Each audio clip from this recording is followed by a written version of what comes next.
right, so first thing, let's look at, I updated the schedule for the rest of the semester, which is we don't have a ton of time left. So what I'm going to do here is today we're going to finish up our dimension discussion by talking about multiliters. And I want to get going on external references today as well. And then I'm going to, I have already posted a video for you to watch on YouTube. So I just want to go there real quick and just show you which videos I'm talking about. Let me sign in here. Okay. And summer, here we go. Okay, so I put 2 videos on here and would really like it if you could watch them before our next class. And the first one has to do with Hatch. Okay, oh, I don't want to listen to it. The first one has to do with Hatch, and then the second one has to do with drawing techniques, so how to draw exterior and interior elevations, okay? And I would like to have you watch these before our next class so that I can review this, right? I want to review drawing exterior and interior elevations, but I don't want to have to go through the entire lecture because I would like to help you start getting your final projects going, okay? So I would rather spend the time doing that on Monday than doing an entire lecture on elevations, okay? And these lectures are from previous semesters, but they are identical to what we'll be doing this semester. So if you watch them, then you'll be great to be able to do both of these things. So so watch these 2 videos before Monday, and then on the 23rd, which is Monday, we'll review creating interior and exterior elevations. Okay. And then starting on Wednesday, July 25th, that will give us 1, 2, 3, and the 4th I think is a Saturday actually, so we don't have class that day. But that will give us 3 full days in class, and it's just going to be, this is going to be open lab day, so you can come and work and we can answer questions, right, on the final essentially. Okay, so that's going to be the rest of our semester, which is 1, 2, 3, 4, 5 more classes, which is insane. Any questions on any of that? Yes. Did we already talk about the final and what we need to do for the final? We're going to do that right now. Yes, so that is next. So my next topic is, that was a great segue, Justin. We're going to talk about the final project, okay? So let me go to assignments here. And from now on, all of your assignments are going to have to do with your final project. So I'm going to assign you a title block assignment today, and that will be to generate the title blocks for your final assignment, all right? So you guys get out of a few assignments because we have a shortened semester, which is fine. But I'm going to, I think it's all the way down here, yes. We're going to go down to final project here, and this is posted so you can take a look at this. And late work, I'm not going to be able to accept late work on this project because grades are due like August 8th, I think, and I'm having it due the 6th, and so we just don't have very much time, honestly. So I need to get them and be able to grade them rather quickly and get your grades posted. So, or actually, oh, bless you. Actually, I think grades are due the 9th. Maybe I'm mistaken on that because that is the day of the playground build, right? So if you guys, I think they're due the 9th by midnight. So we'll have it due the 6th, and I'll post them on Thursday the 9th. Is anybody planning on going to the playground build to get extra credit? How many points? 20 points. It's a good amount. Oh, it's posted I was on going there. to, Oh, wait. my schedule being used that day. So Oh, I you. don't think I'll be able to make it. Well, I mean, you'll have a while, right?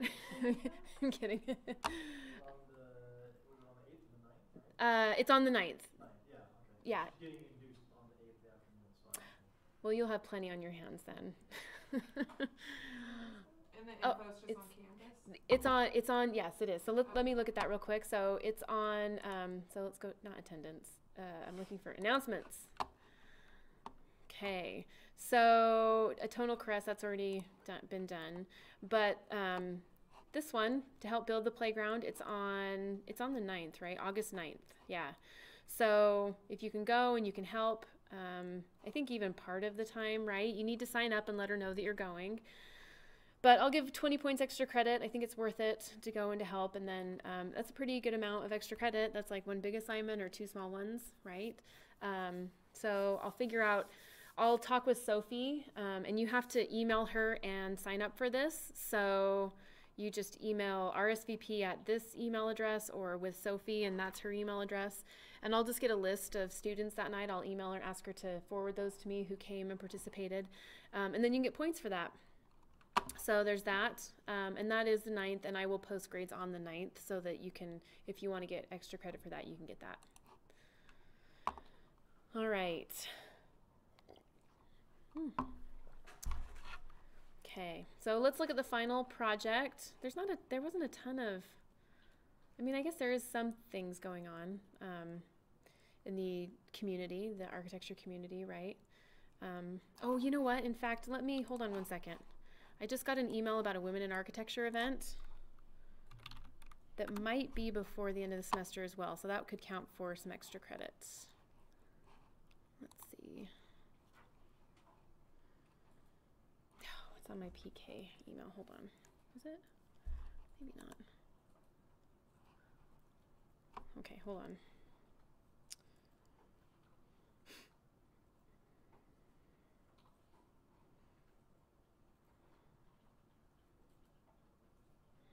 I just saw that. Where did I see that?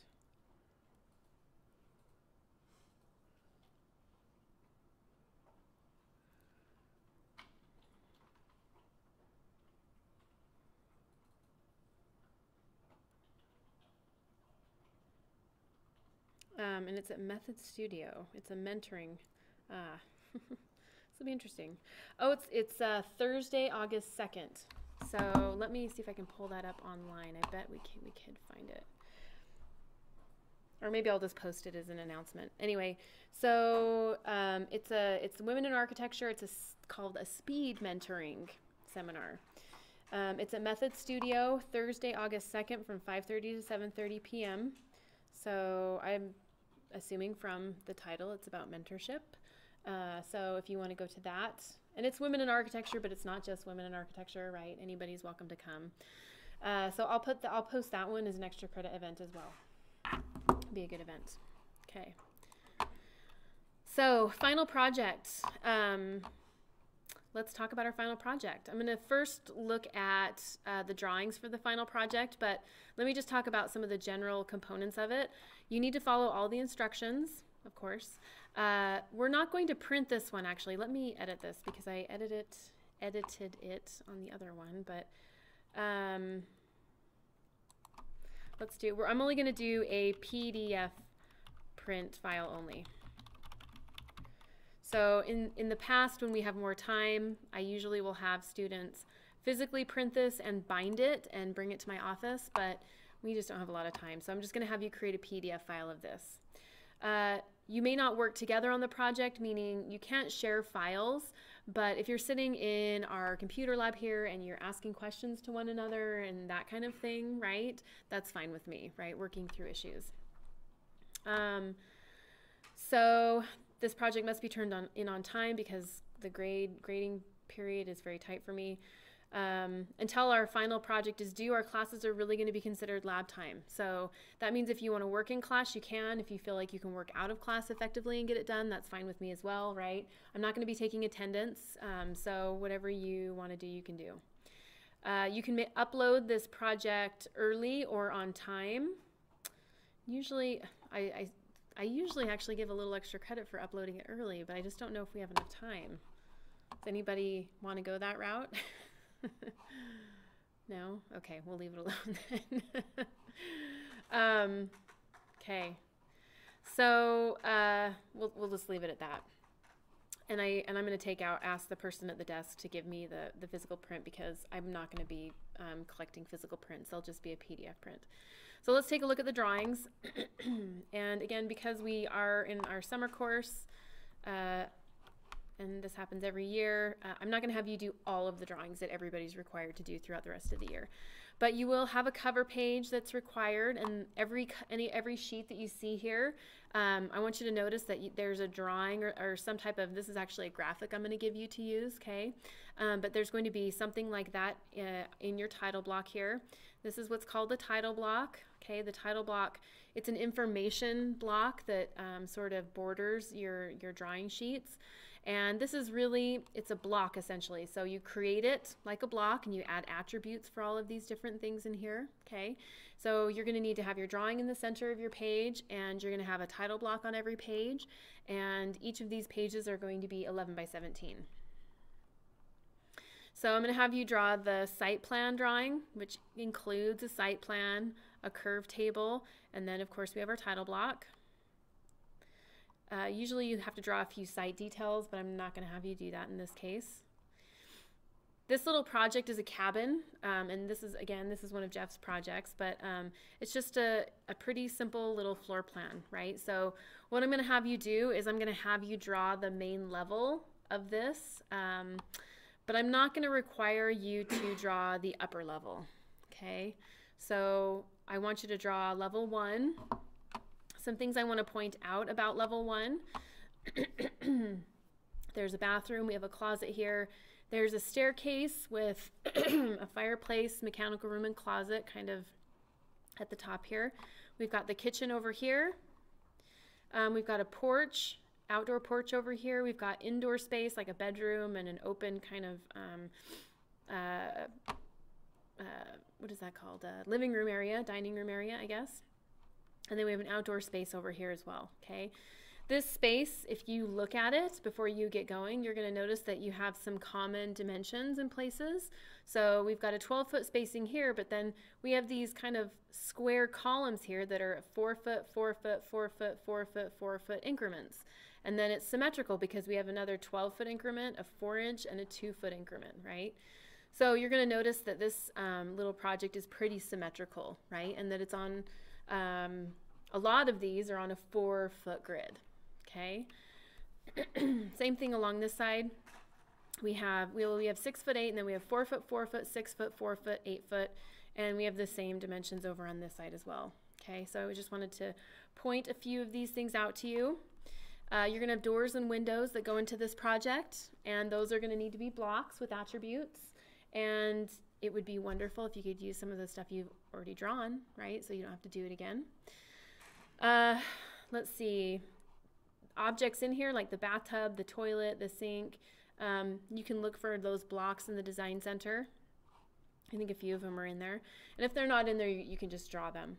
We've got a stove and a sink and kind of a little pass-through here that's a bar. Another pass-through here, okay? But really the floor plan is fairly simple if you think about it. But I do want you to notice those type of drawing things where we've got like these kind of repeating elements, right, at specific intervals. So you're going to be required to draw the first floor plan. You're going to be required to dimension the exterior. Yep. Yes, I want you to draw the door schedule and put all these notes and things on here. Yep. So, so you'll draw the entire floor plan. You're going to include dimensions on the exterior. You don't need to do the dimensions on the interior, and that's in the instructions. You'll need to draw all of this stuff over here on the side, okay, including the little north arrow. Although I think the north arrow is, I think it's in the design center, I think. But if not, you can just draw it. It's pretty easy. Some things I want you to pay attention to.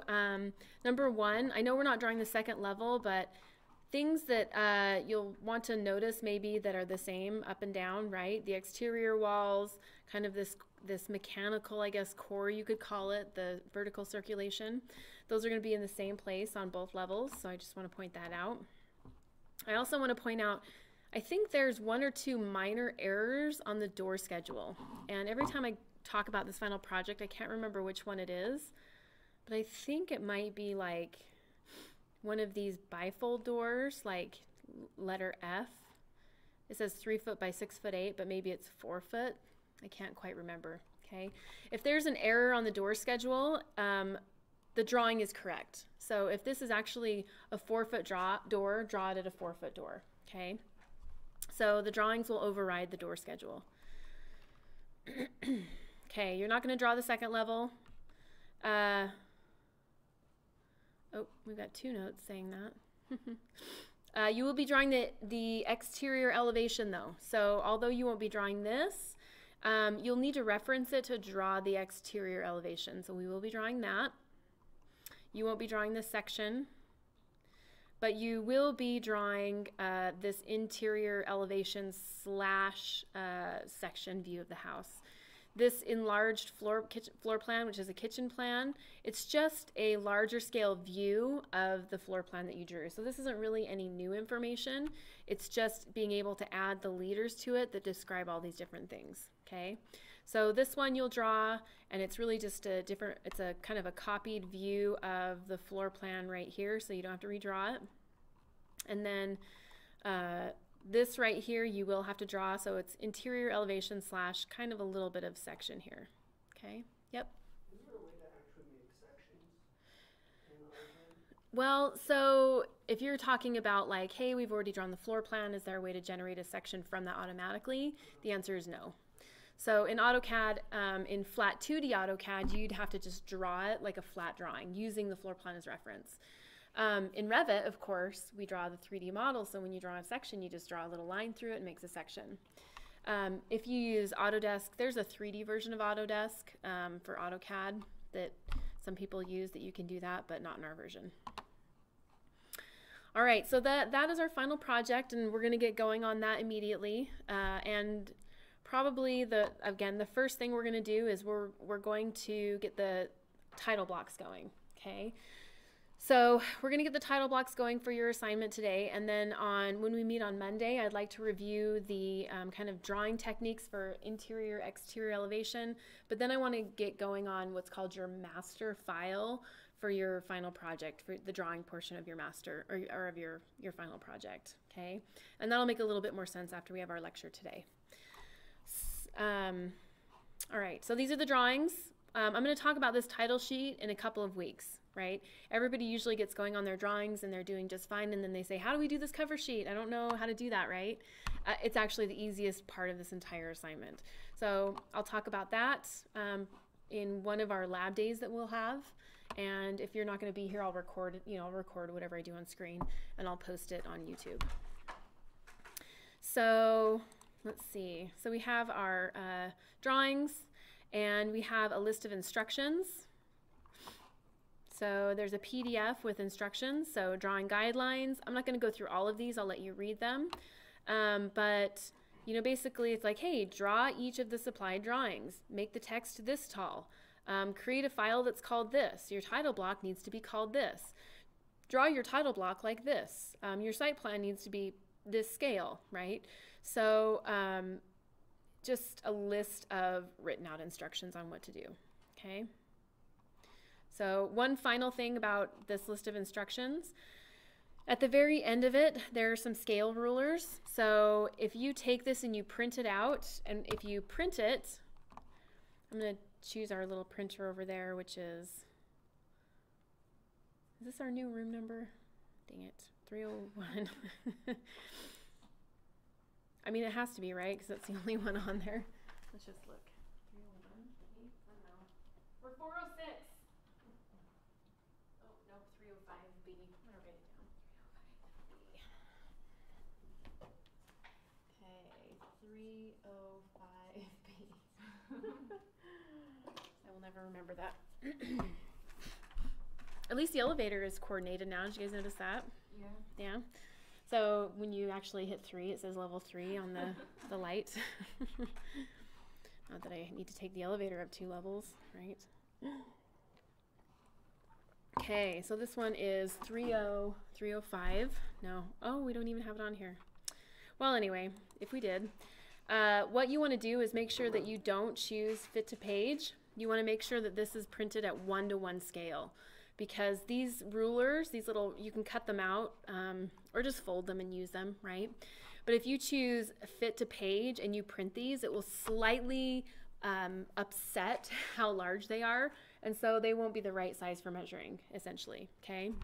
So if you want to use these to help you measure your drawings, print them out and uncheck fit to page, all right? The same thing goes with your final drawing set. If you want to print this out, take it home with you, print it so that it's not fit to page, because if you do that, it won't scale correctly. It'll be slightly off, right? And everybody usually prints these, although you can measure in Adobe now, right? Or Bluebeam. Who uses Bluebeam? If I can remember where it's at. Let's see, downloads. Oh, where is it? Final project drawings. Okay. Let's see if we can find where the measuring is. I've only done it a couple times and I always forget. Measure. This? No. Mm-mm. Measure tool. See? Look how wonderful this is. Let's see. Measure the height, width, or area of objects. So choose view. Let's see. To view or hide the grid? No. Change the grid appearance? No. Rulers? Guides? No. Measure. Okay. Use the measuring tool. Where is it? Measuring tools.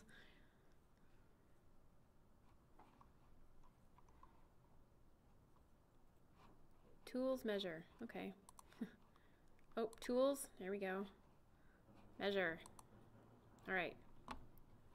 So measuring tool, and let's see. Let's find a good, I feel like I need to zoom in here a little bit.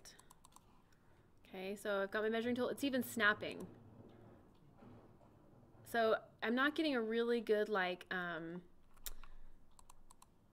not allowed to maybe, you see how it's a little bit off of the ortho, right? Let's do that again. Let's see, snap type. So those are snapping measurement types. Okay. Let's pick a little bit larger area maybe. But you can come in here and distance. This doesn't look like it's, there must be some other setting I'm missing. 2 inches, 3 inches. Huh. Failing miserably at this. I don't ever really use it. Let's see. Huh.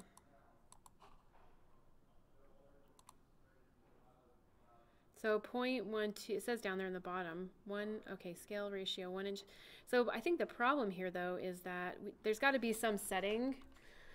Let me look it up after class, but there's got to be some setting because these are 11 by 17. Does that make, you know, they're not full scale drawings, so it's not measuring it correctly. But I was using it not too long ago. Again, I don't use it that often, and it was working just fine. So I'll figure it out and I'll let you guys know. Now it's bothering me though. Anyway, I'll figure it out. But you can measure things, right? Or you could use Bluebeam to measure things if you want to use Bluebeam. That's totally fine. Or after I talk to you about the cover sheet, you might even be able to use AutoCAD. Bring these into AutoCAD and use AutoCAD to measure them, which is easy too. Okay. Any questions on the final project? Okay. You look so excited to start it, Deb. Let's see. Huh. Change scale ratio. That's what we need right there. There you go. See, there's a setting somewhere. Select the tool, right-click anywhere in the PDF to view the options. Okay, we'll try one more time. Hold on. Let's see if I can figure it out quickly.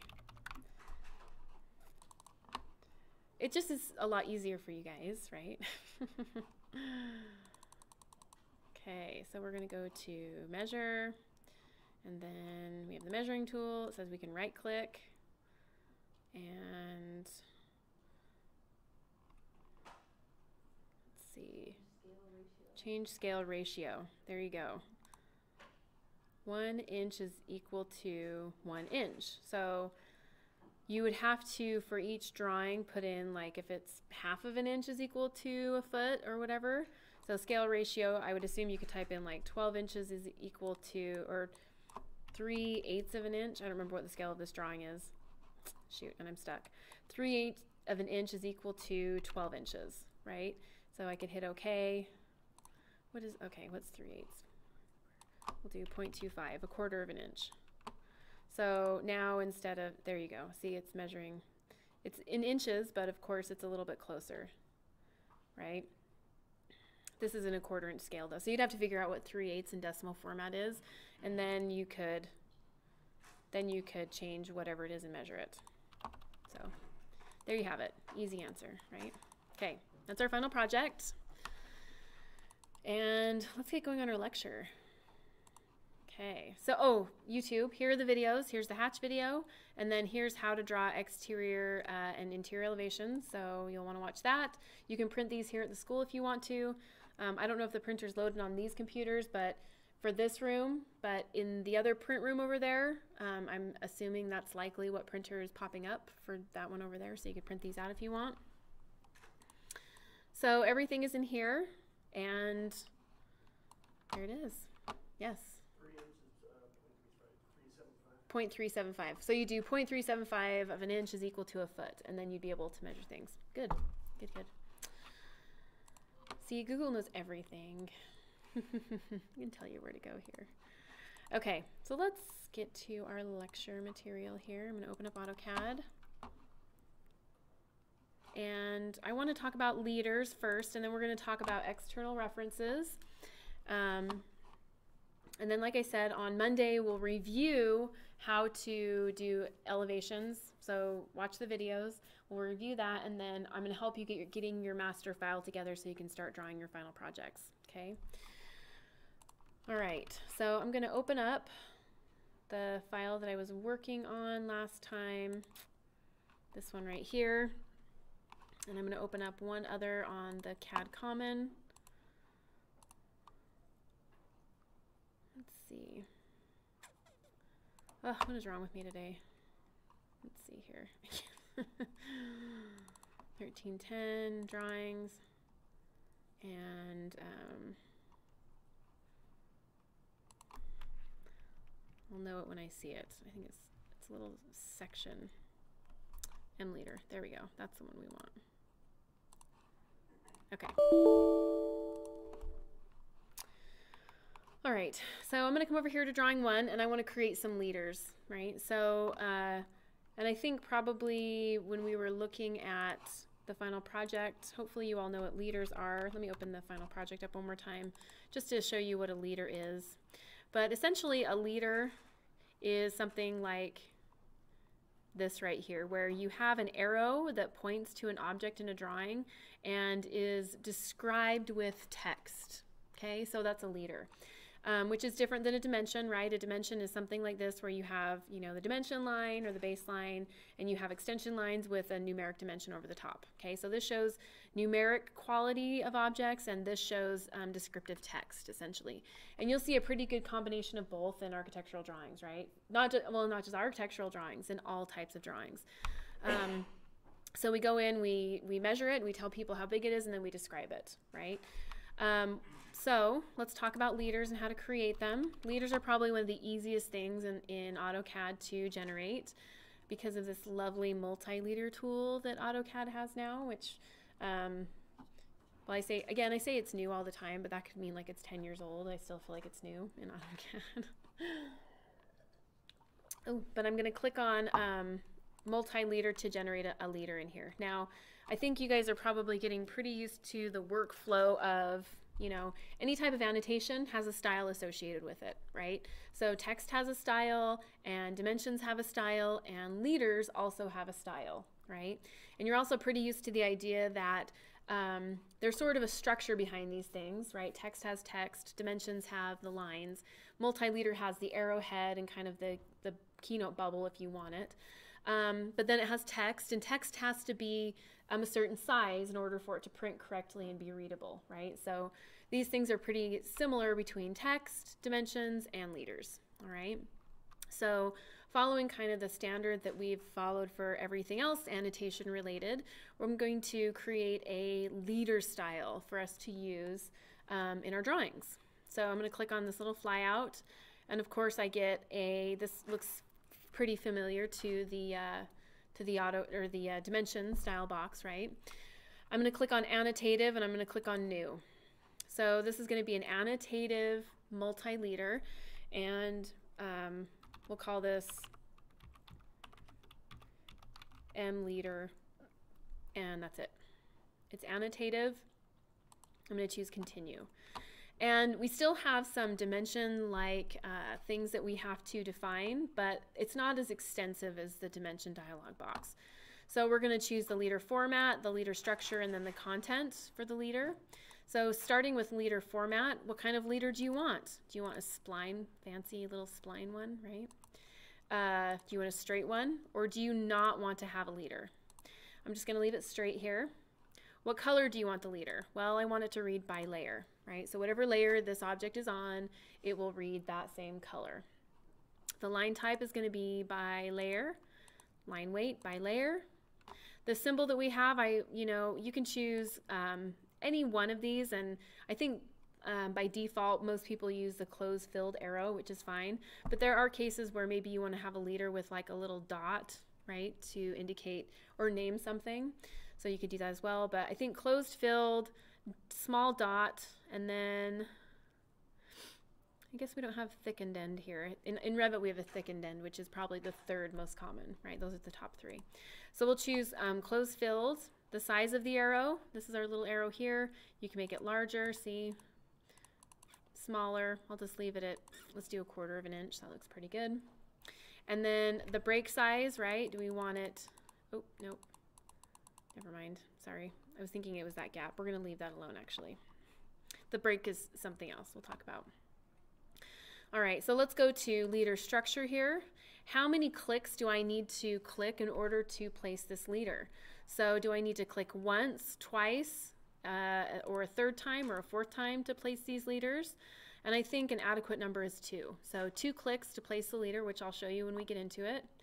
Do we want to, what do we want the landing to look like? This little line is the landing, and we'll just leave that alone. That looks pretty good to me. The scale is annotative, which means that when I place these, right, you're going to set your model space to whatever scale you want this to be, and then it will size the text accordingly so that it prints correctly. Okay. Content. So this is our last area of defining all of our physical attributes here. So you're going to choose the multi-leader type. Do you want it to be M text, a block, which is going to be something like a little keynote bubble on the end, or to have nothing on the end here, just an arrow? And I think we're going to stick with M text for now. Okay. What text style do you want to associate with your multi-leader? So if you don't have a text style associated in your, or defined in your file yet, you're going to define one. So I'm going to click on the little ellipsis there. I'm going to click on new, and this will be leader style. Okay. Every time we didn't make it annotative last time, right? We didn't. Did we define that last time? Oh, I question myself every time when I do this on this specific portion. I think we just define the height. No, we leave it alone. We only define the width after. That's right. That's right. Okay. Glad you guys can remember. We'll do a different text. Good old city blueprint. We'll leave that alone. Yeah, that's fine. Okay, I'll leave it alone. I'll apply it, and then we'll set current, because the leader is really controlling those things, right? We're just setting the aesthetic for the text. So I guess if you really think about it, the height is going to be set according to the multi-leader style. The text style doesn't want to control it. You want to leave it generic.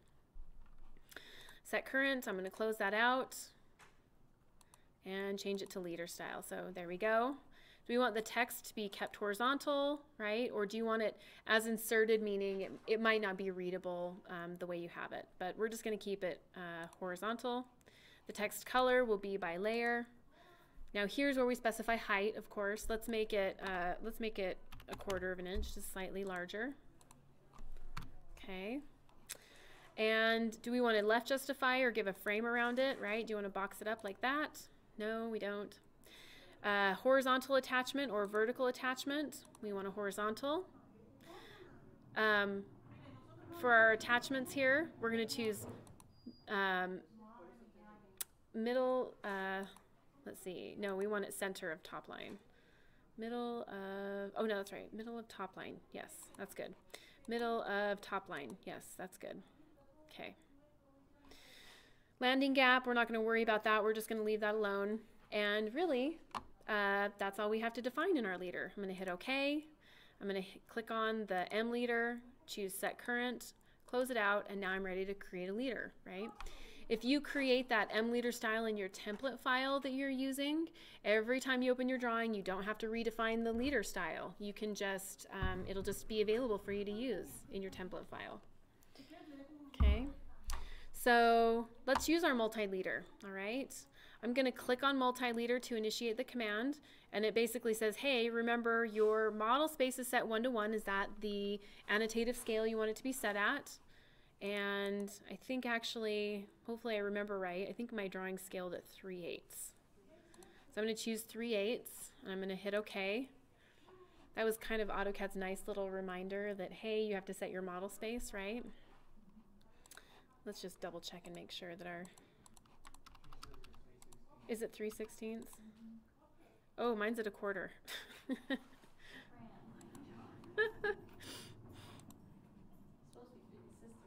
Yeah, here's the inherent, see, that's the inherent problem. I change all these things to illustrate different things and then I forget and it's all strange. Or it just stops working because I've done so many weird things to illustrate errors, right? So it quits working. Okay, so I'm going to leave it at 1/4 because my scale is at 1/4. And I'm going to click on multi-leader here.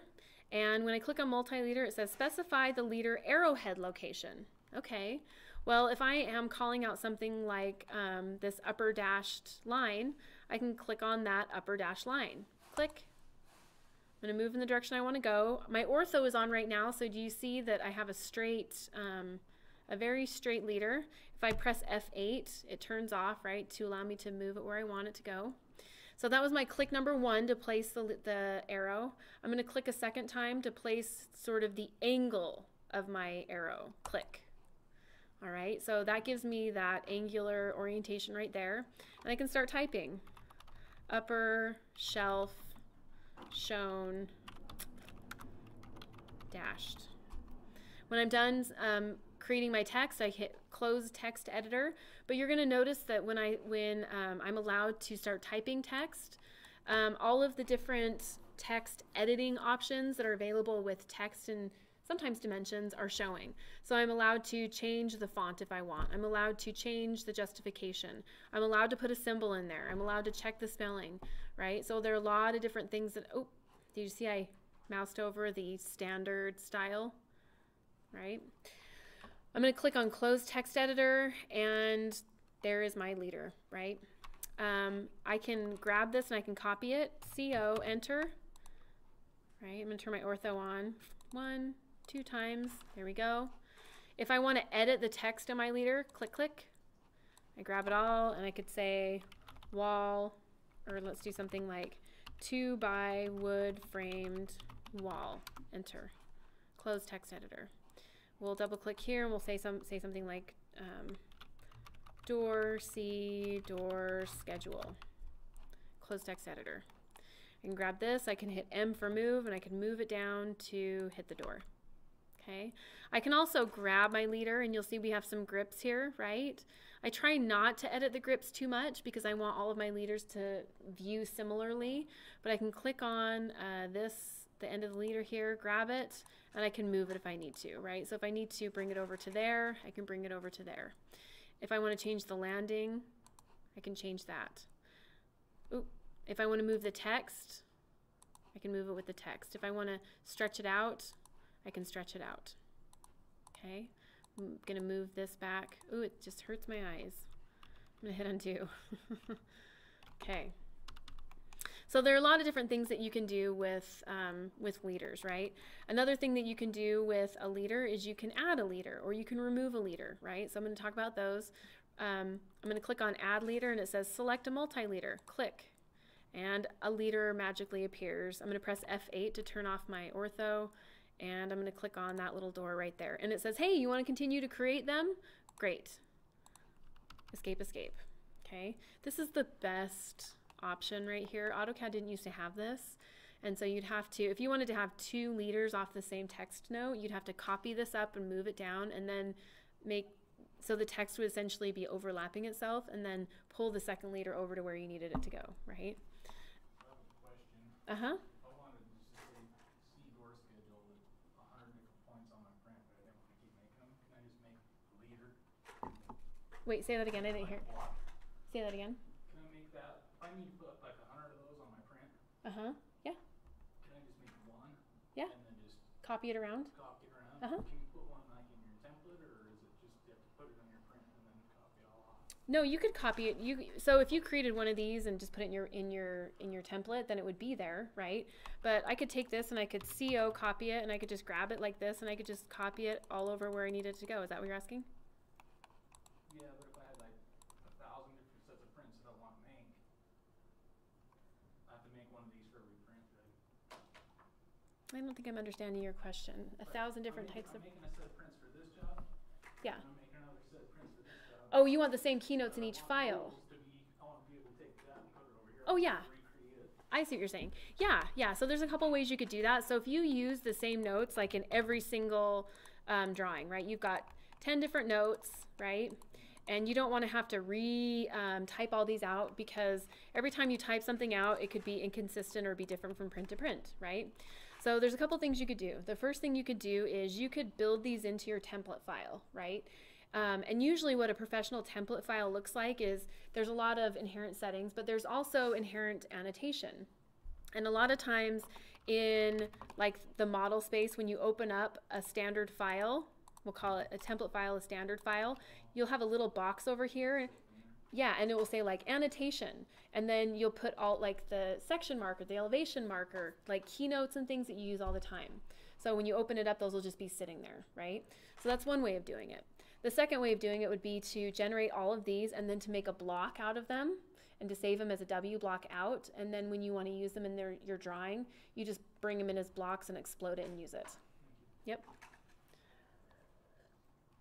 All right. So those are our multi-leaders. And again, they're just so easy to use now. They didn't used to be this easy. So any other questions on multi-leaders? Yep. So is multi-leader not the same thing they use for dimensions? Because dimensions, when it's like super small, it like comes out like a multi-leader, but I don't know how to get it to come out. So is it enter a multi-leader, or are you just using it? You're talking about like when you have a like you have a really tiny dimension. Yeah. And let's see, did I do dimensions? I have a dimension style in here, maybe. I don't think I do. I didn't save it at least. And you have it looks sort of like this, where the leader kind of pops up and goes off like that, but it doesn't look that good. It's all sort of dysfunctional. This is a leader as well. So let me just quickly create a dimension style here. And Like, that's the last thing I needed to do to the office building, because I like have these. There's like 4 really small ones that need leaders, and I'm like, I don't want to do that. it just doesn't look right. And I know exactly what you're talking about, so I'll just show everybody. Let's see, architectural tick. We have our text. We'll leave it as standard. We'll leave all of this stuff here. Aligned with dimension line, centered. We want this above. There we go. That looks good. Fit. That looks good. Primary units. Architectural. 1/16 horizontal. Okay. Okay. So you start dimensioning things and you just start clicking away like this, and you create that dimension, and then you dim continue, right? And you click, and then you get somewhere where it's like that. Is that what you're asking? And you got that. Mine doesn't do that. Mine are just like in between. Like if you came and look at it, it's like here's my little thing, and the little 4-inch is literally like right facing that way. It's not actually creating a line. Let's look here. It's like go out and saying things. I don't know.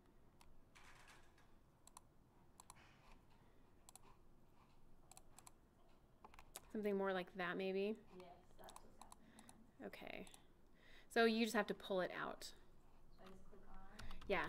let me get rid of these things. This is a leader. So what is happening is AutoCAD is trying to fit that between the extension lines, right? Just for aesthetic reasons, even though it looks like garbage. And so what you want to do is click on that and click this little grip in the center of the text and pull it out. Click, and it will bring it out, right? So the way that AutoCAD does its leaders is it has a leader and it underlines it. And I don't think, let me not say this. Let's see if there's a setting that will change it. But I don't think there is. Beside the dimension line, over the dimension line with a leader, over the dimension line without a leader. We could do that. So there's not really a setting to make the leader any more beautiful than it is right now, right? Ideally, you would like it if it came up and it very nicely met the text in the center, right? But it doesn't do that. So it is what it is right now. So when I was working at AJC, we would just not turn the leaders on at all, and we would draw a little line to things like this. So this might be the only time I ever used arc. But basically, we would do like a little arc to make these drawings look, to make them look the way that they should, right? So this is a little bit more like let me turn my ortho off. It's a little bit more like you'd want to see it, right? With like an arc that heads to it like that, and then you just turn the leader off essentially. But if you have them dimensioned and it looks like that, that's just fine. Yep. Okay. Any other questions on any of this so far? Okay. So, next topic. I'm not going to... Oh, no, I do have one more little spiel about leaders. Let me just say this. So, leaders can get very messy in drawings, right? And I say that because, you know, people will put leaders in their drawings, and sometimes they look like that, and sometimes they look like this, right? And sometimes they sort of look like maybe this down here, right? And it hurts our eyes when we see all of that non-uniformity. So I always like to give my spiel, especially as we're moving into our final, that when I look at drawings, I can usually tell, even if the content aside, you know, I can usually tell how experienced somebody is with CAD/architecture or whatever, depending on how their drawings look, right? How neat their drawings are, how much attention they pay to having their dimensions look nice and neat and uniform and lined up and to scale. And also how nice and neat their leaders are, right? Are they all lined up? Are they all at least very similar in angle? You know, there are a lot of people out there maybe that don't know a whole lot. You're just starting in architecture for whatever reason, right? But content aside, it's really important to make your drawings look nice and neat, right? And it sounds silly because you're like, well, it doesn't really matter. We're building from these. So what if my leaders aren't the same angle, right? But you're gonna have thousands and thousands of lines in your drawings, and you want your annotation to be as neat as possible so it doesn't interfere with the actual drawings that you're trying to communicate, right? So when you're creating dimensions, when you're creating leaders like this, you know, you want to make sure that even if the text is a little bit different, you want to try and make the angles pretty similar. You want to make sure that the text is lined up. You want to make sure that text doesn't go over the top of other architectural items, right? Like doors. You want to try and make it so that dimensions don't interfere with elements, right? So if you have something like that, that's a big no-no. So, you know, again, it's important, right? The content of your drawings is really just as important as how neat they are, right? How readable they are. And so I just want to hopefully kind of let you know that, you know, the drawings that you're communicating, the floor plan needs to be there, the annotation needs to be there, but in addition to that, you really need to pay attention to making your drawings neat and readable, okay? It's fun. It's just kind of an unspoken, right? Hey, that person might be pretty good at this and that, but their drawings look pretty sloppy or they're not lined up, and it says a lot, okay? So make sure that when you're doing your final projects and you're annotating and doing things like this, that your leaders look nice and neat, they're straight, they're lined up, they point to what they need to be pointing to, of course, that makes sense, right? All that good stuff. All right, so enough nagging, right? I want to talk about XREFs now. Okay, it's kind of a big topic, and we will we'll start it today, and then we'll review it a little bit more next week, in that I'm going to help you get your master file going with XREFs. Okay, your final project is going to be constructed using XREFs, and it's a big part of the assignment. And so if you don't have it constructed that way, you're going to lose a lot of points. Okay, just kind of right off the top. So I want to make sure that everybody is pretty familiar or knows what an XREF is, and we're going to define it today, and then I'm going to help you get it going on your project. Okay, before I do that, I'm going to create a little folder on my desktop, right? And this is what you'll do for your final project. You'll create a new folder and you'll call it something like, you know, final project, okay? And this is where all of your final drawings are going to go for your project. And the way that you're going to create your drawings is with using XREFs as a system to do that, okay? So let me, I guess let me outline it first and talk about the system, and then we'll come back and I'll show you what that means. So here we go. Okay. All right, so external references, you'll hear the term XREF a lot, XREF, external references, okay? And basically, XREFs are a way to organize professional drawings, all right? So in the XREF system, you have what are called base files, and you have what are called sheet files, all right? So base files are going to be things like floor plans. We'll do floor plan level 1. I'm going to abbreviate now. Floor plan 02. Floor plan level 3. There'll also be things like elevations. So elevation 1, elevation 2, elevation 3, right? Any sort of drawing that potentially you could use for more than one purpose is going to be a base file, okay? These will also be things, we'll just do one more. So floor plans, elevations, and maybe we'll do details. Detail 1, detail 02. Okay, so base files, these are going to be architectural templates, all right? And what I mean by architectural template is that the basic outline of the architecture is in that base file, all right? Now, I'm going to designate an XREF with an X in front of it. I'm going to name our base files like this, okay? So if it's a floor plan, whatever it is, it's going to have an X in front of it, okay? The reason I like to put an X in front of it is because then I know, number one, it's a base file, and number two, in my file structure, when you put an X in front of all of these, they sort together in your file structure, right? So all the X files will be, you know, put together in your folder in the same spot, okay?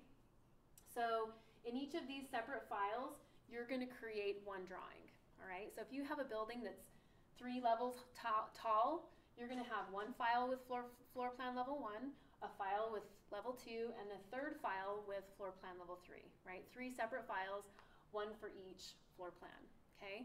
North, south, east elevation, right? Each elevation is in a different file. Detail page 1, detail page 2, each in a separate file, okay? Now, these are going to contain basic information about the drawing. So the floor plan will show the outline of the floor plan, it'll show window locations, door locations, all of the important architectural features of your buildings, right? So if we take this room, we've got windows, we've got doors over here, and then if we cut it, we have the walls, okay? So that's going to be what's contained in these base files, basic information. Same thing with elevations, right? When you draw an elevation, if it's an exterior elevation, like you're standing outside the building looking at it, you'll draw the outline of the building, the window placement, where the doors are, right? All that good stuff. So those are going to be our base files, okay? Our base files are going to be XREFed into our sheet files. All right? And these sheet files, we're going to name them things like AE101, AE102, and 103, okay? We're also going to call them things like, we'll do a couple more, AE201, AE202, we'll do AE3, nope, we have sections there, okay. AE501, AE502, okay? So base files are named this way, sheet files are named this way, okay? Let me just give you a quick, this is a real basic rundown, but floor plans, they're the 100 series. And exterior elevations, those are the 200 series. Sections, building sections and wall sections are the 300 series. Enlarged floor plans and interior elevations, those are the 400 series. And then details, those are the 500 series. And schedules are the 600 series, okay? So that's why I have these things named the way I have them. So this is floor plan 01, right? It's gonna go on AE 101 because it's a 100 series, right? It's defined as a 100 series because those are floor plans. And then it's level 1, so it's 01. Floor plan level 2, AE 102. Floor plan level 3, AE 103, okay? Yep. I thought we weren't doing it, we're just doing the main footer level. We are, yeah, we are. I'm just showing an example, yep. Okay, so base files, sheet files, okay? The reason that we have base files and sheet files is because we're going to use these architectural templates that we've drawn for a lot of different things, okay? So for example, not only will we use the floor plan level 1 to generate the floor plan level 1, but we'll also have things like the finished floor plan for level 1, finished floor plan. You can also have the egress floor plan, right? There's always a little plan that shows how people get out of a building in the case of an emergency, right? You'll have the dimension floor plan for level 1. You'll have, let's see, finished floor plan, egress floor plan, dimension floor plan, reflected ceiling plan, RCP for level 1, right? Not only do you have a floor plan for every level, but you have to tell the electrician where the lights go, right? You have to tell them where the projector is going to go. You have to tell them where the smoke detectors and the fire sprinklers are going to go, right? So for every single level of floor plan that you have all of these other drawings that you have to generate and show people different things on, okay?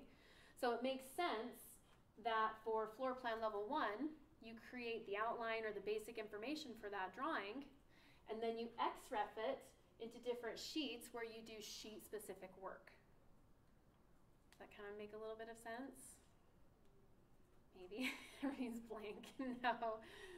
So, for example, okay, I will draw floor plan level 1. I'll XREF it into AE 101, okay? And on AE 101, I'll put things like room names and window tags and door tags and really just kind of basic information for a floor plan, okay?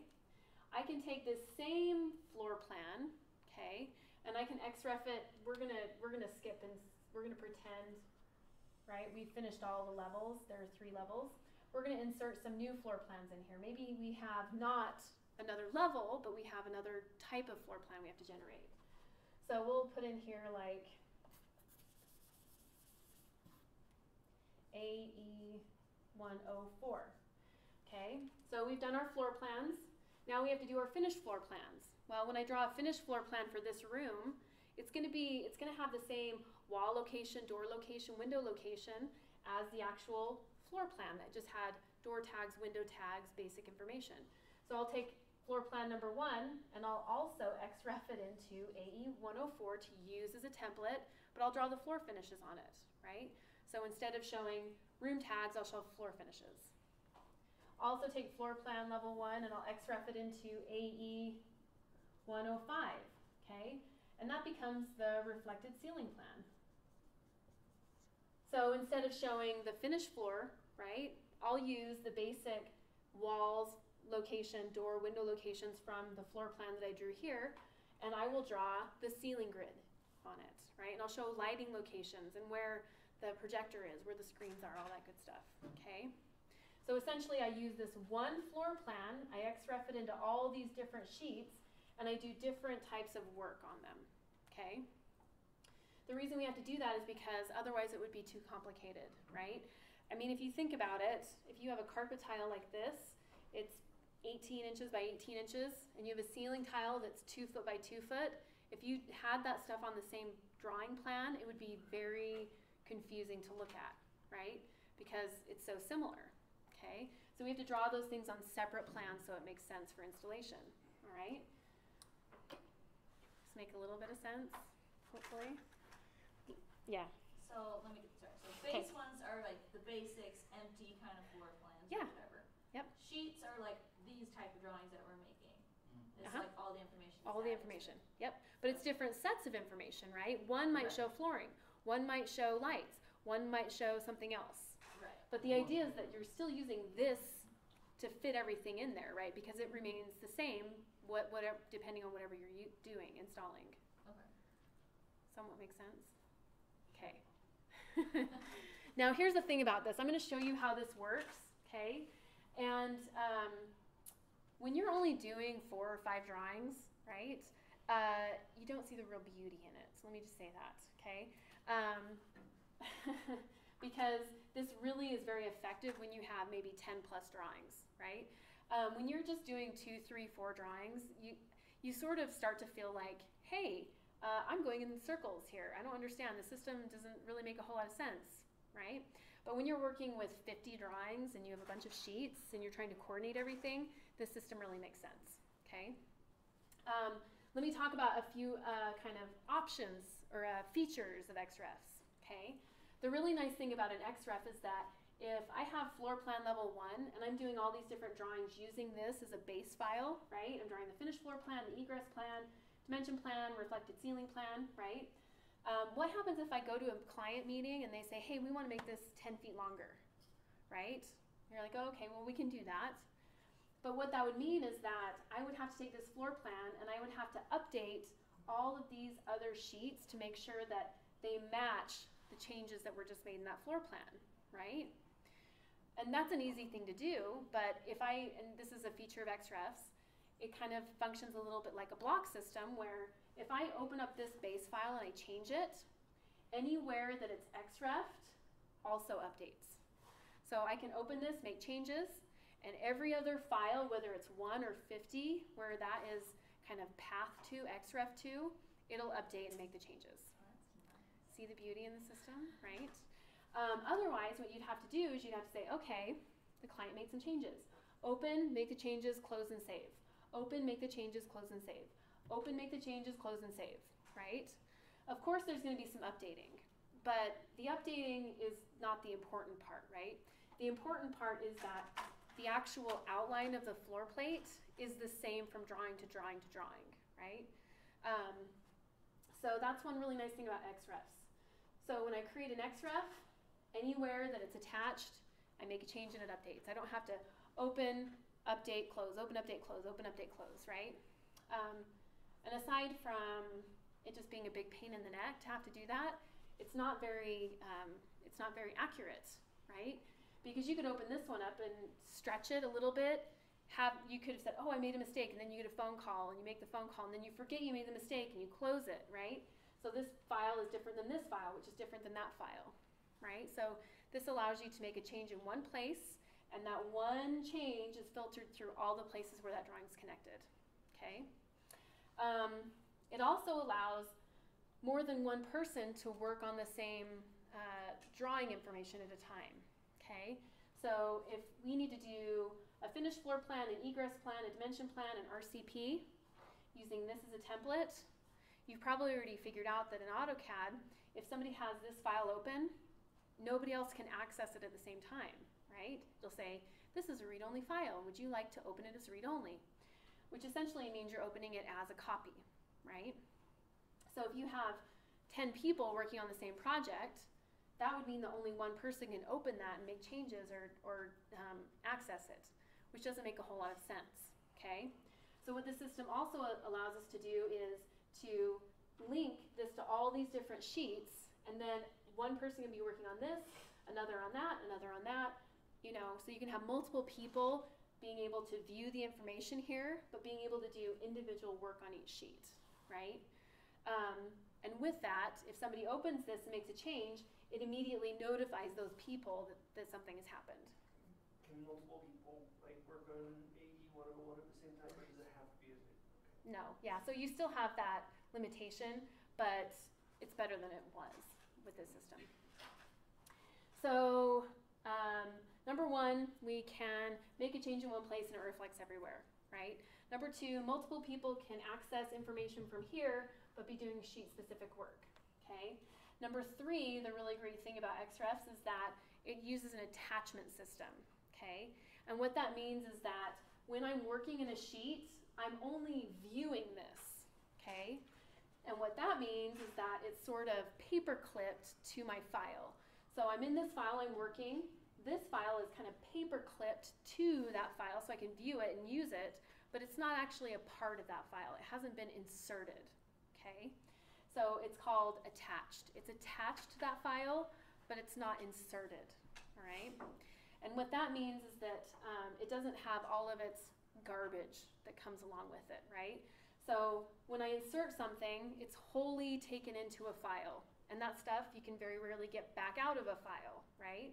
When I attach or paper clip things together, I can view it, but if I want to get rid of it, I can take the paper clip off, pull that one, and throw it away and not use it again, right? So I can view things, but they're not a part of the file, okay? So that's also one nice thing. It's really nice for file size. It's nice for being able to view things and then maybe get rid of them, right? And it doesn't up your file size when you're doing that, okay? So we have those three really great things that, that XREFs can provide us, okay? So with that said, let me show you how the system works, okay? And the system is actually, it's a pretty simple system. So let's talk about it. All right. So here's what I'm going to do. I am going to delete a few things out of here. Okay.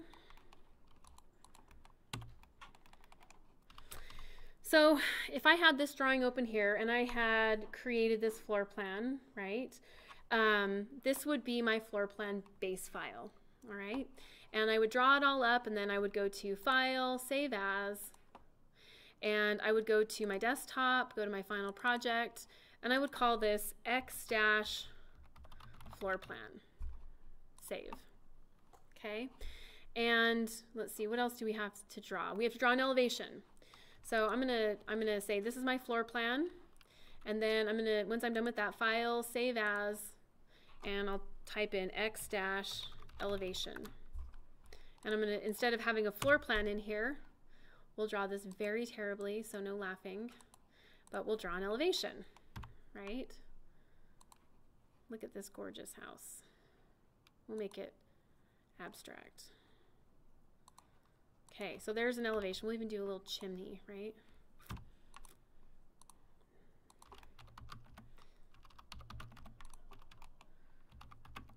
Okay, there's a little...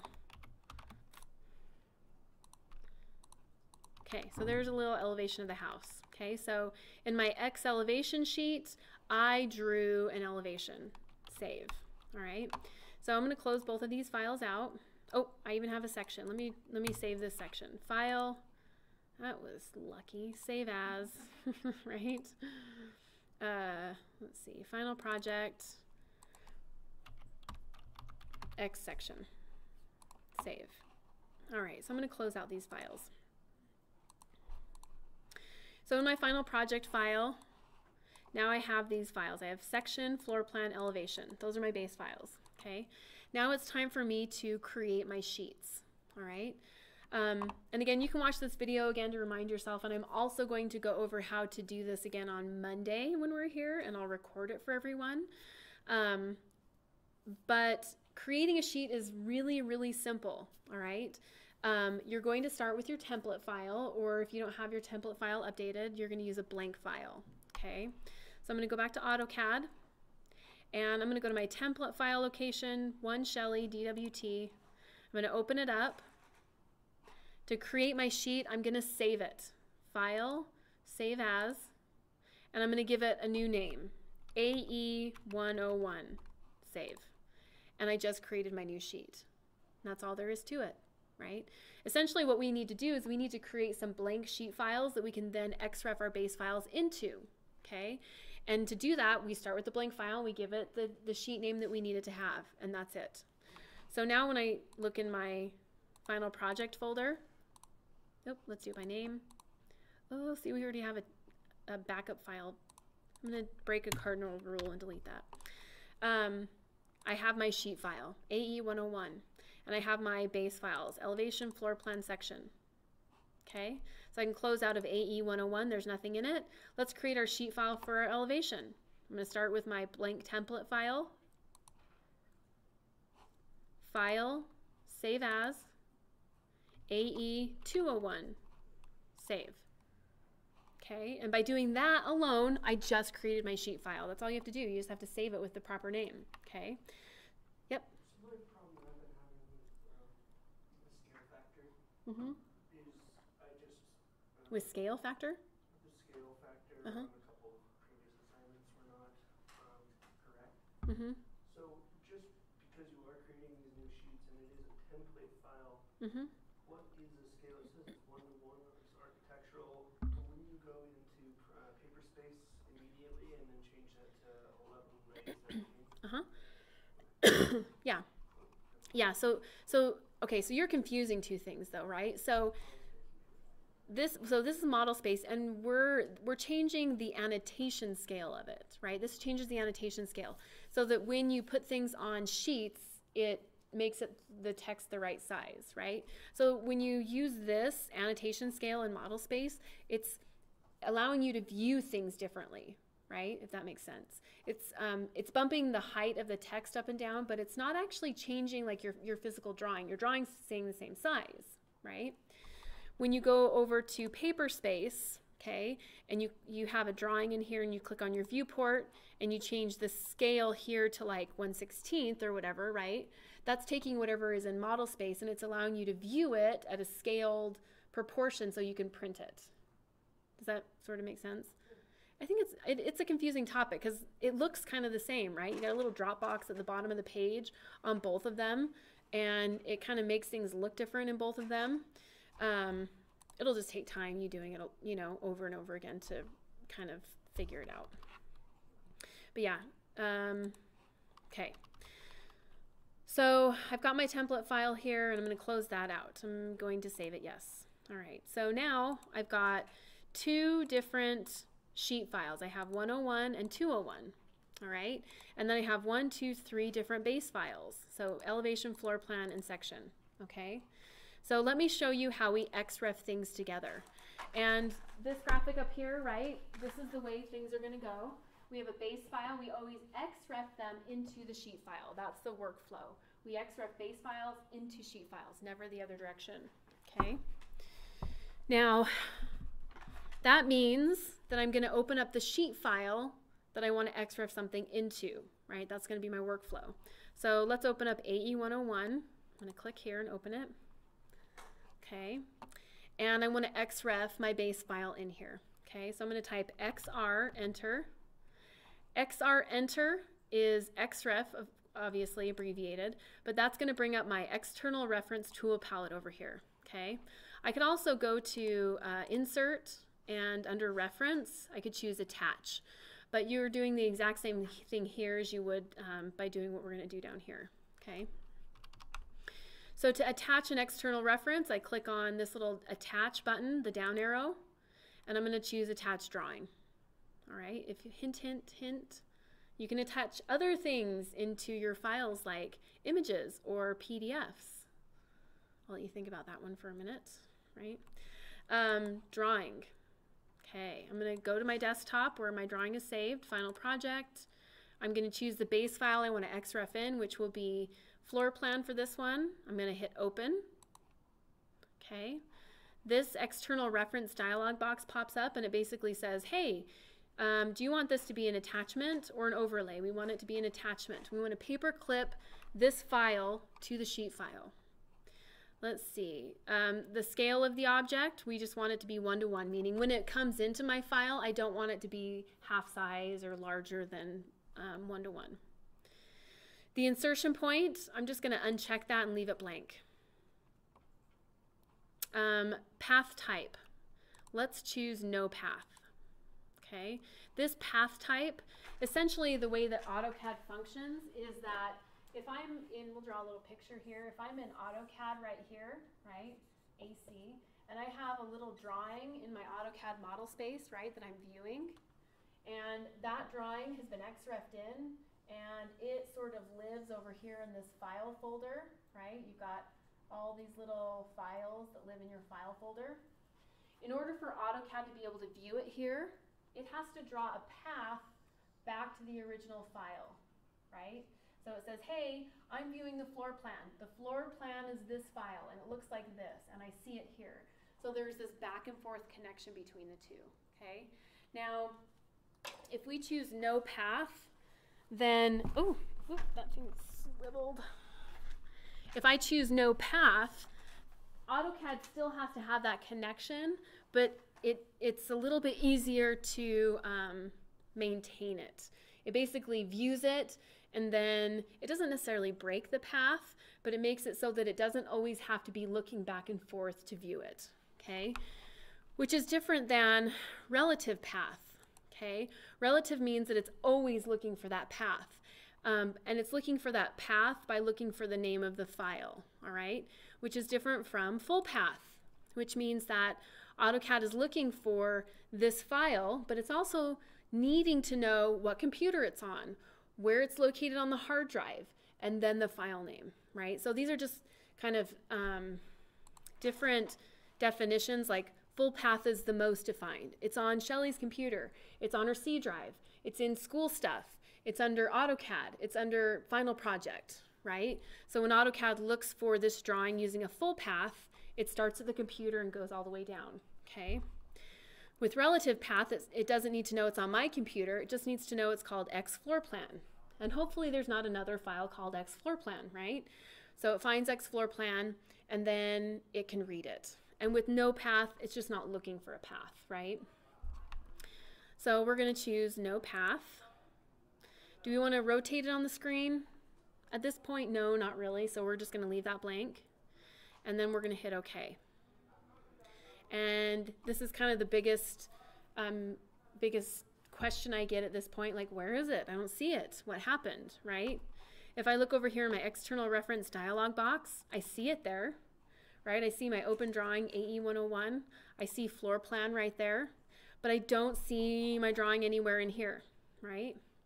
And it's there. I just have to zoom extents. So I double clicked my middle roller twice and it appeared, okay? Exactly. Yep.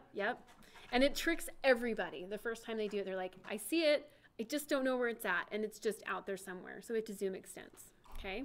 The nice thing about it is that it always comes in the same spot.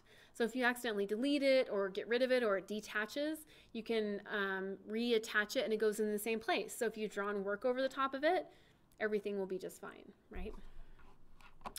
All right, so let's look at this external reference, okay? I can click on it and it appears cohesive like a block, right? And it is somewhat similar to a block, but it's not. It's an external reference, okay? Right now, it looks slightly grayed out, which it is, okay? And I'm gonna go to my layer here, right? Compared to like these lines, it's not very bright. That is just kind of a personal preference. I kind of like to have my external references grayed out so that I know which lines are from the external reference and which ones are the new ones that I've drawn, right? I like the newer ones to be brighter. But if you don't like that, you can go to annotate, or no, insert. You can click on this little flyout here for reference. Oh, or sorry, the drop down. And XREF fading right here. See, I can make it brighter or dimmer. however I want it to look. Okay, so I'm just going to fade it a tiny bit so that it looks different from my lines in my drawing. Okay, so we have our XREF here, and it looks great. I can click on it, I can move it, I can rotate it, I can copy it, but I can't, for example, without deleting the whole XREF, delete it. I can't, and I say can't because we're beginning at this. Eventually you'll find out there's a lot more you can do, but we're not going to do that right now. I can't really alter the base file, right? It's kind of locked in place right now, okay? But I can do L for line, and I can draw things using it as a reference, right? Let's draw a little floor, like a flooring pattern. We're going to pour some terrazzo here, right? There you go. Okay, so I can draw a pattern on it if I wanted to. I could hatch it, which you guys will watch the video this weekend. I could do anything really to using it as a reference, right? And that's what I mean by it's an architectural reference. It's a template. So I can view the floor plan here. I can use it to draw other things, but I can't alter it, right? Great. So that is how, this system, XREFs, this is how we're going to set up our final project. We're going to create one file, and we're going to XREF multiple things into it, and then we're going to do work in that one file. That's how we're going to set up our final project, okay? Okay, let me close this out. I'm going to close out AE 101. Well, actually, sorry, before I do, I'm going to show you one thing. I want to show you what paper clipping one file to another looks like, okay? I'm going to go into my layer dialog box, and you notice that we have layers in here that were part of my template file that I generated. Door, furniture, glazing, wall. And then I have some down here that are somewhat grayed out, and they have a prefix on them. A X floor plan with a little divider, and then A dash door, okay? So you can clearly see here that these layers, they're not part of the drawing, but I'm viewing them. Right? That's what it means to paperclip one drawing to another. I can view the information, right? But it is very clearly separate from that kind of primary file, right? So, for example, I have A dash door here, which was what I drew all these little lines on, right? If I turn that layer off, oh, oops, let's make this one current. If I turn those off, you see they turn off. They have the same name as this one except for the prefix, and those don't turn off, right? Those are going to be the layers within the XREF, right? So they remain separate, essentially, okay? All right. So I do the work that I need to do here. I can still go into Paperspace. I can still view it in Paperspace. It still prints for me, and everything looks great, okay? I'm going to close that out, and I'm going to save it. All right. So I'm going to open up the other sheet that I generated. File, open. And I'm going to go to 201. I'm going to XREF in my elevation here, okay? So I'm going to come over here to, I'm going to type XR, enter, my XREF dialog box pops up, and I'm going to use this little drop down here and choose attach, okay? And I'm going to choose a elevation, because this is my 201 drop sheet, right? 201, oop, where is it? 201. And I'm going to XREF in my elevation. I'm going to hit open. Okay. Oh, no, I want to make sure this is no path. Hit OK. Click, click, double click, zoom extends, and there's my little elevation, right? So again, it's all one piece. Everything is glued together, right? I can view it. I can use it to draw over the top of, but I can't really access this template geometry, the base file geometry, okay? Let me close out that sheet file and save it. Okay. I'm going to create a third sheet, template, okay. And to create a sheet again, you just open up your template file, save as, and we'll give this one the name AE 102. We don't have a second level on this one. This one's just going to be the reflected ceiling plan, okay. So AE 102, I'm going to create a reflected ceiling plan. So instead of showing floor plan items, I'm going to show ceiling items. All right, so I still need to use that floor plan base file, but I'm going to draw different things over the top of it than I would in my first sheet file that I created. So again, I'm going to click on attach. I'm going to choose my floor plan. And you're thinking, well, you attached that one to AE 101 already. Is it okay to attach it to a different file? And the answer is yes. I hit open. Make sure everything looks good. Okay. Zoom extents. And there it is, right? Again, the idea behind external references is I can use one drawing. I can attach it to multiple files. Then if it changes, you know, if it updates, then it will update in every location it's XREF to, okay? So there it is. I'm going to close it out and I'm going to save it. All right, so what happens when, you know, I go and I meet with the client and the client says, hey, that floor plan you did was great, but it's not quite large enough. Will you, you know, make it wider? All right. So I say, okay, yeah, sure. Let's open up the floor plan. So I'm going to open up my floor plan here. Click, click. And they say, well, actually make it a little bit shorter. So I'm going to stretch it down by, let's say, 3 feet. So it's now shorter by 3 feet. And I'm going to S for stretch. And I'm going to stretch it out significantly, 20 feet. Okay, that looks pretty good. And they say, hey, will you just angle that corner right there? We just want an angled wall, right? Who does that? Okay, I'm going to offset that 6 inches.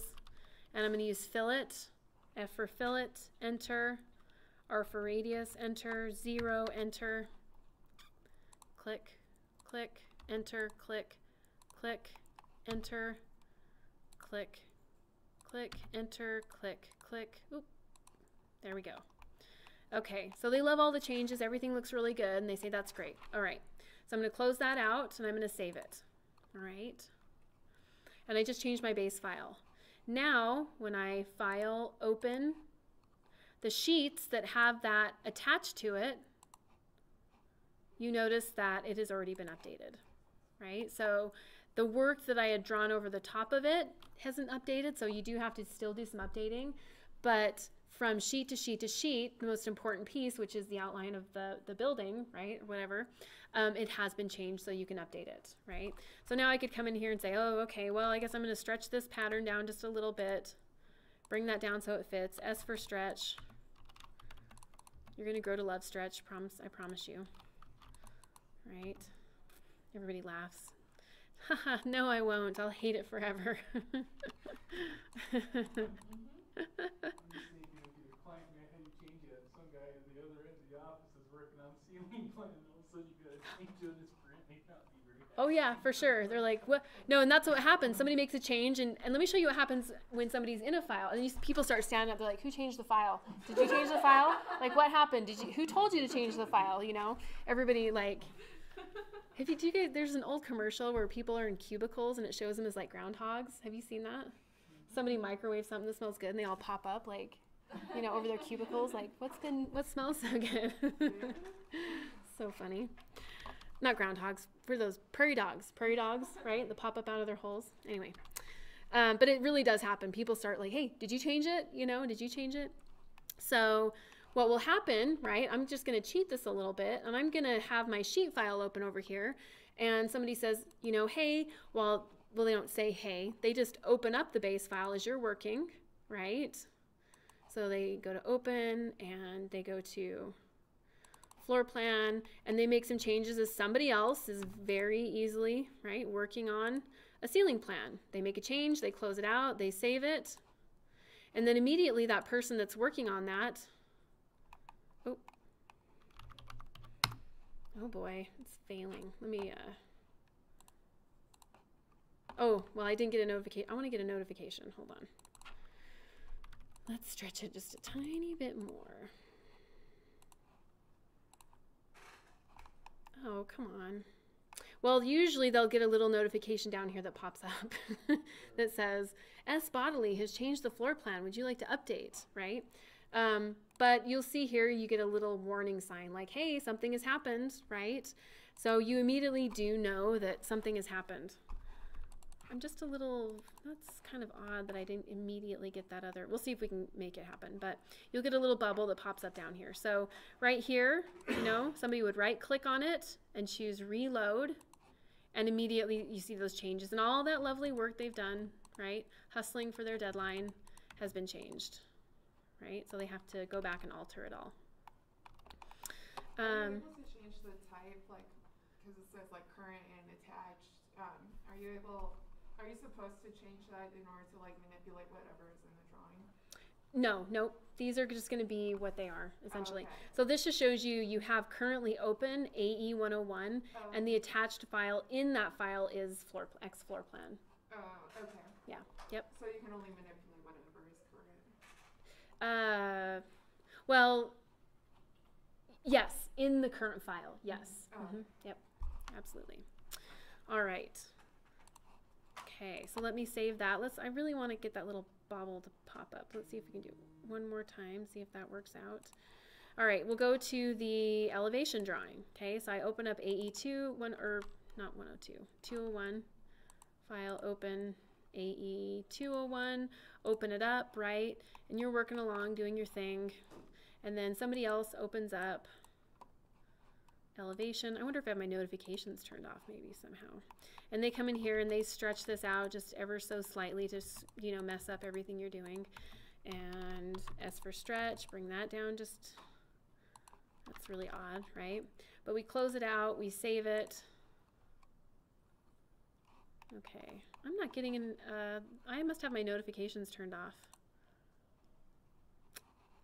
This is 19. That's weird. Anyway, or maybe it's because I have this dialog box open. Anyway, you are going to get an indication that something has happened, right? So you're going to right click and you're going to reload it, and then your changes are reflected immediately. Okay, so that's going to be, you know, kind of the really nice thing about XREFs. And when you're working on just, you know, 2 or 3 drawings, the idea that I have a sheet file that I XREF base files into, right? That makes sense. But if I want to make a change to this, I can't make it in this file, right? I have to close that out, save it. Then I have to go to open file. I have to open up the base file that's XREF'd in, open it up, make the changes, close it out, and reopen the other file, right? When you're only working with 2 or 3 files, that system seems insane because you're like, I only have 4 files. Why do I have to open one up to then have it change in another to then close the other one out, right? But when you have, like I said, 50, 60 files, and you very easily get that many files in, you know, a mid-sized project, it makes a lot of sense, okay? So this is what you're going to be doing with your final project, okay? So for your final project, let me save this. I'm going to start over. So I'm going to delete all these, except my floor plan, because I want to use the floor plan geometry.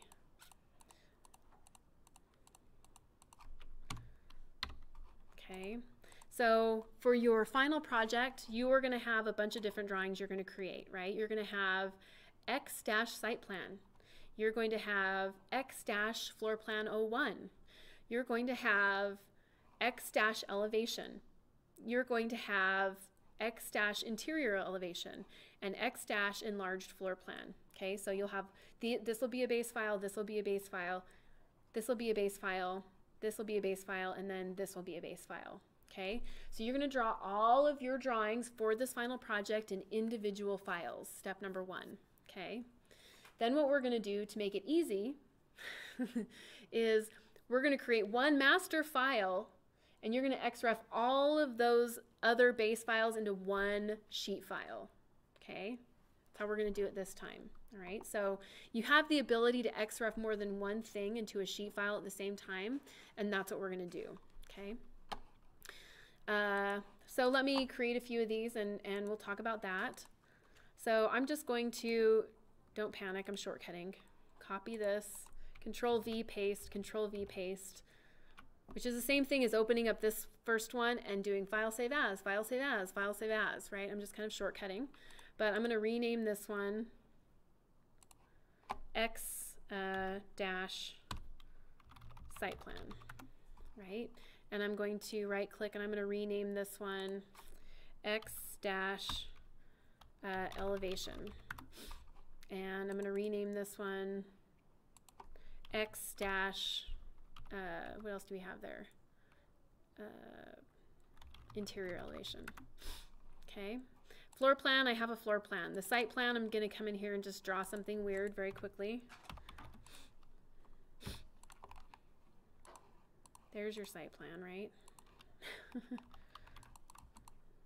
There we go. There's our site plan. So I'm going to close that and save it. All right.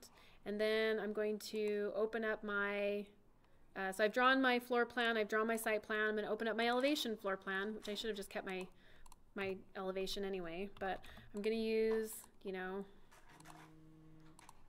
here we go. We'll just draw it however it needs to be. There's my elevation. Okay. And I'm going to close it out and save it. So step number 1 with your final project is you're going to draw all of those drawings in separate files. File open, so we have site plan, floor plan, elevation, interior elevation. We'll quickly do that one. Here's our small interior elevation. This will somewhat look like what actually it's going to. There we go. Close it and save it. All right. So our file structure at this point looks like this. We have elevation, floor plan, interior elevation, and site plan, right? Step 1. Now, what we're going to do, and this is in the instructions, you're going to XREF all of those into one master file, all right? So I'm going to create a sheet file. And to create a sheet file in AutoCAD, I open up my template file, File, Save As, and you're going to name it whatever it needs to be named. In this case, for our final project, you're going to probably call, I can't remember, something like Final Project. Save. So now in my file structure, I have my final project and I have my base files. Those are all named with X's so we can differentiate them, right? So I'm in my final project right here, and I'm going to XREF in, attach drawing. I'm going to XREF in my elevation, open, no path, okay. Click, click, double click, zoom extents. There it is. And then I'm going to come over here and I'm going to attach a second drawing. So that was my elevation. I'm going to do my floor plan. Open. Oh. Okay. Oh, it's on top of each other, but I'm just going to M for move and I'm going to move it over.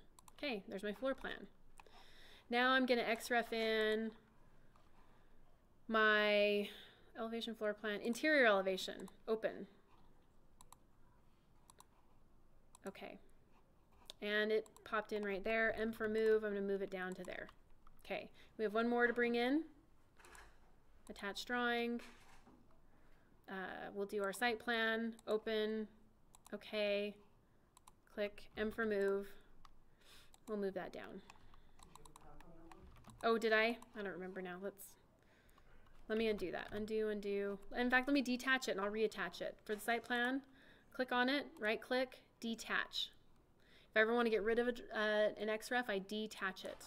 Goes away, right? I unpaperclip it. It's gone. Takes everything with it and goes home, right? So I click on attach drawing again. Site plan, open. There we go. And there we go. Okay. So now I have all 4 of my drawings in here, right? They're all XREF'd in. If I needed to make changes to them, I would close out of this file and open up the file that I drew them in and make the changes, right? That's completely appropriate. But what's nice about this now is that I can print them all from one file. I don't have to open up 4, 5, 6, or 50 different files and print them all separately, okay? So I can come down here to layout 1, I can right click and I can rename it floor plan, enter. I can click on layout number 2 and right click and rename it site plan, right? And then I can print each of these individually but have them in the same file, right? It's pretty nice. So this one I can click, click. This will be my floor plan. Click, click, looks good. I can go over to my site plan, click, click. Click, click, looks pretty good, right? Of course, I'd have to scale it by selecting the viewport, coming down here. If you have a decimal number right here, that means it's just scaled to fit right now. So I'm going to choose, I don't even know what scale would be appropriate. Let's try quarter, not good. Let's try a 16th. Ooh, it's very large. 32nd. There we go. Okay. All right, so that looks pretty good, right? So this is how we're going to bring together our final project, right? We're going to draw all of the drawings separately. We're going to XREF them into one master file, and then that's how you're going to set up your final drawing, okay? So I think I'm going to stop here because this is kind of a lot of information. So I think we're going to have to finish up on Monday. So I'll do one more brief overview of this. We'll get your file started for your final project on Monday.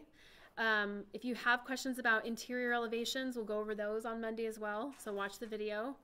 And I'm gonna have you work with your title blocks. So I want you to draw your title blocks.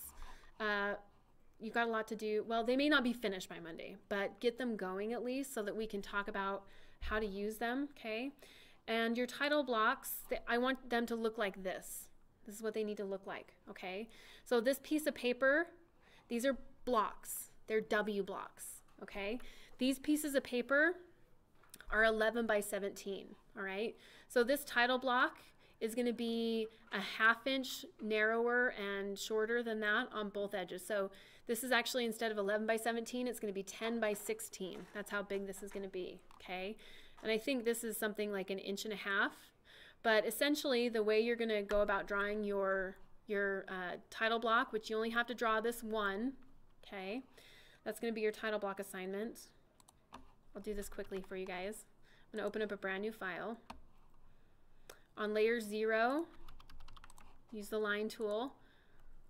I'm going to make 16 inches by 11 inches, right? So it's 1 inch smaller than 11 by 17. So you're going to draw your title block. Offset. We'll do 1.5 inches here. So you've got that, right? It's going to, let me What size did you say again? it's going to be 10 by 16.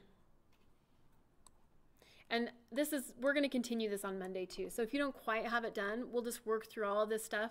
So we'll go back over it, but it will be essentially for your final project. So we'll start your final project next week. So you see it kind of looks like that, right? And then you're going to add some attributes to generate all this stuff. So let's say we have the sheet number down here, C101. I'm going to offset 1.5 inches here to get that line, right? Let me zoom in there. Where's my little zoom button?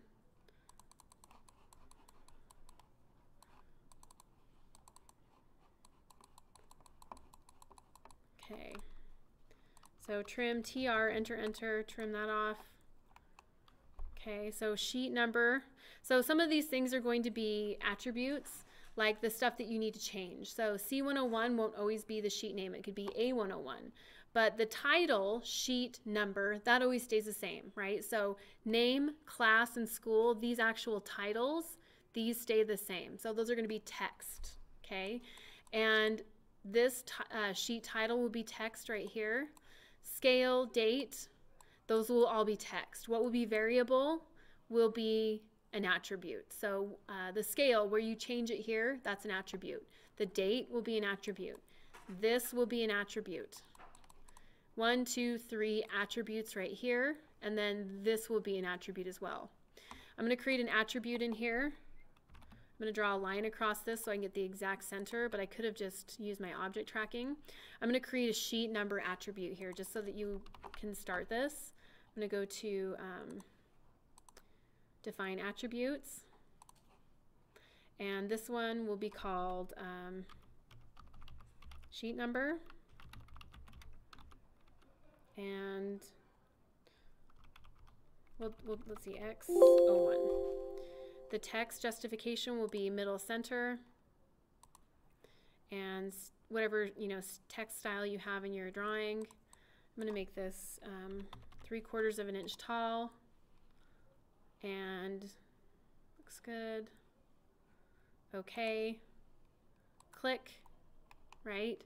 Sheet number. Maybe the text was a little bit big, right? Maybe I made it a 1/2 inch. But now when I block this out, I'm going to delete this little thing right there. If I were to W block this out very quickly,